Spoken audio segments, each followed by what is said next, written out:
Good morning guys. So mag-unbox tayo ngayon ng mga binili ko sa online na mga upgrade ng motor natin na si Mio Fazio. Kung may masasuggest kayong pangalan niya, comment down below. So ito yung unang box. Tingnan natin kung ano to.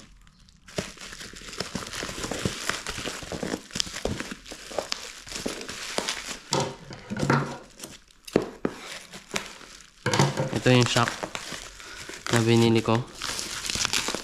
So napanood ko lang to sa YouTube. Ayan.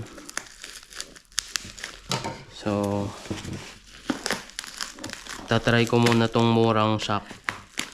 Kasi pagka mag-upgrade kayo ng suspension, kung baguhan kayo sa motor, mas maganda nang mag-upgrade muna kayo dun sa pinaka-affordable.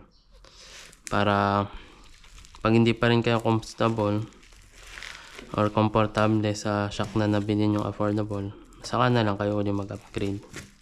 Or kung talagang may experience na kayo sa motor, syempre mag-upgrade na kayo dun sa kabisado yung suspension na alam nyong komportable kayo. So ito pala yung Motaro Gold Series. So global quality suspension. So kaya napili kong bilhin to kasi yun nga, Gold Series. Tapos meron akong napanood sa YouTube na tinesting kung legit talaga na may laman to. So legit naman siya na may laman. So yun. So ito na yung nakita kong pinaka budget friendly na upgrade suspension for Fazio. So tignan natin yung loob. Daming scotch tape. So nagrereklamo kasi yung passenger ko or yung OBR ko na matagtag daw. So kaya yun, decide akong bumili na ito. Ito siya, nakabalot ulit. So merong yan, motorcycle parts and accessory. Yan, Motaro global quality suspension. So NB, ano ba meaning NB?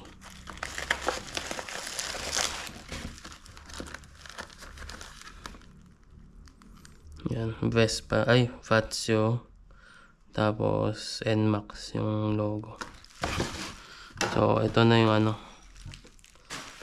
suspension. Mabigat. Siguro parang ano to, 4 kilos or 3 kilos. So yan. Yan din yung nagustuhan ko sa kanya, yung design. Parang nagmumukhang premium siya. So maghahanap ako ng shop na marunong magkabit nito. So itabi muna natin to.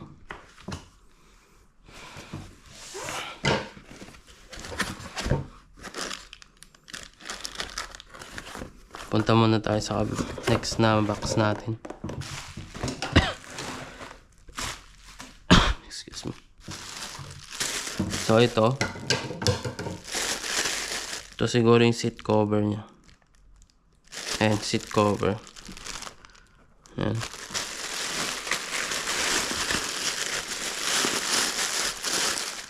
So Yamaha Fazio. Ayan.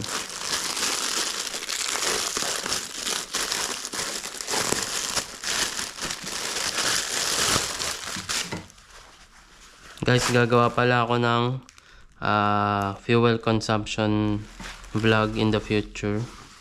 So mag-subscribe kayo para hindi nyo ma-miss. So yan. Seat cover para pagka mainit ito yung ano mo sa upuan mo. Lalo na sa mga boys, mahalaga to. Kasi alam nyo na, yung ano natin,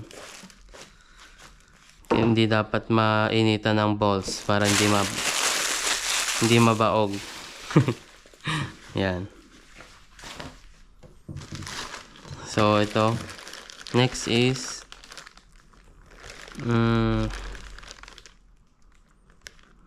no video, no refund. So maganda na rin pala na nag-unbox ako, no? Kasi no video, no refund. Nag-unbox video. Hindi ko sure kung ano to. Buksan na lang natin. Pero nakalagay Telesin. Ito yung helmet strap for the vlogging camera na binili ko.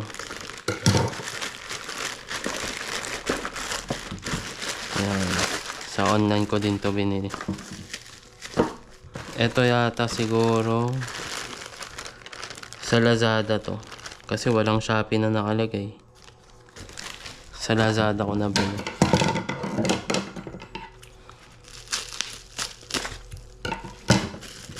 So ito yung usual kasi na brand na nakikita ko sa mga vlogs. Tapos yun, yung mabenta sa online shopping. Tsaka magandang rate. So ito na yung pinili kong brand. So ayan siya.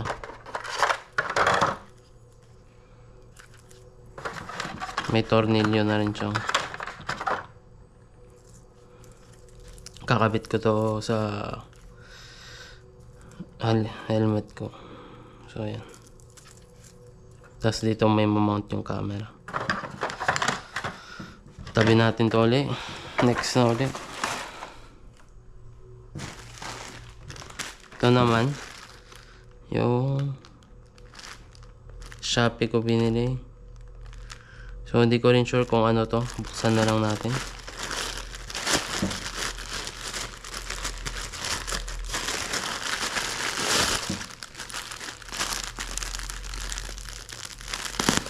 SEC. Okay. Ito yung mga yung kinakabit sa ulo, guys, bago mag helmet. Para hygienic tayo, guys, kasi pagka walang ganito, yung yung pawis mo sa helmet kumakapit. So at least may ganito para ito na lang din yung lalaban natin. Pero syempre from time to time, kung removable yung mga cheek pads, yung mga helmet pads nyo, laban nyo pa rin yun. So itabi na natin to.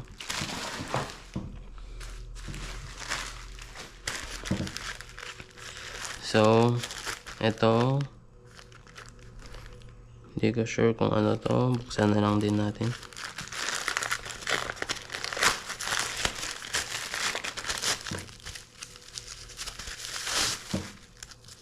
Fats yung nakalagay.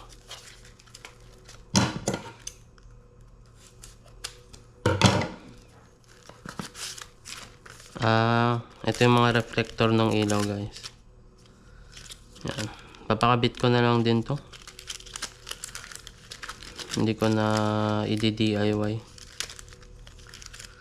So ewan ko bakit dalawa siya. Isang green, isang blue, pero ang in-order ko lang naman is green. So tignan ko kung paano instruction nito sa pagkabit. Dito siguro.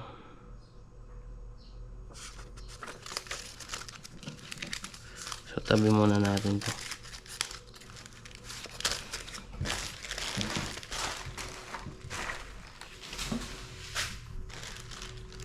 Ito na yung last.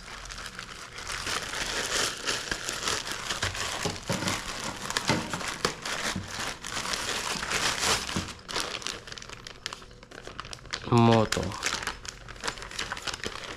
From Mokoto. Ito yung ano. Ito yung, guys, yung sinasabit sa upuan para meron kang lalagyan ng mga documents. Sira agad eh. Yan. So, yan. Papakabit ko na lang din to guys. So, yun. Abangan nyo na lang sa next video ko kung ano na itsura nila pag nakabit na. Tapos, ito pala guys, bumili din ako ng FX Pro na Freedcon. So, ito yung laman niya, t-shirt. Tsaka, sorry guys sa magulo. T-shirt at tsaka yan. Yung FX Pro na binili ko. So, hindi ko na isasama to sa unboxing video ko. Kasi nung napanood ko yung tutorial video nila is nandun na rin yung unboxing video. So mas maganda pa yung quality ng pagka-edit nun. And kung ano din naman yung mga nandun sa box na pinakita nila sa video, yun din naman yung laman. So at saka yun, may free t-shirt. Ang gagawin ko na lang siguro dito guys, kung gusto nyo, magre-real life test na lang ako ng ganito. So, abangan nyo sa video na yun. So, comment down below kung ano pa yung mga video na gusto nyong next na gawin ko. So, yun lang. Bye-bye.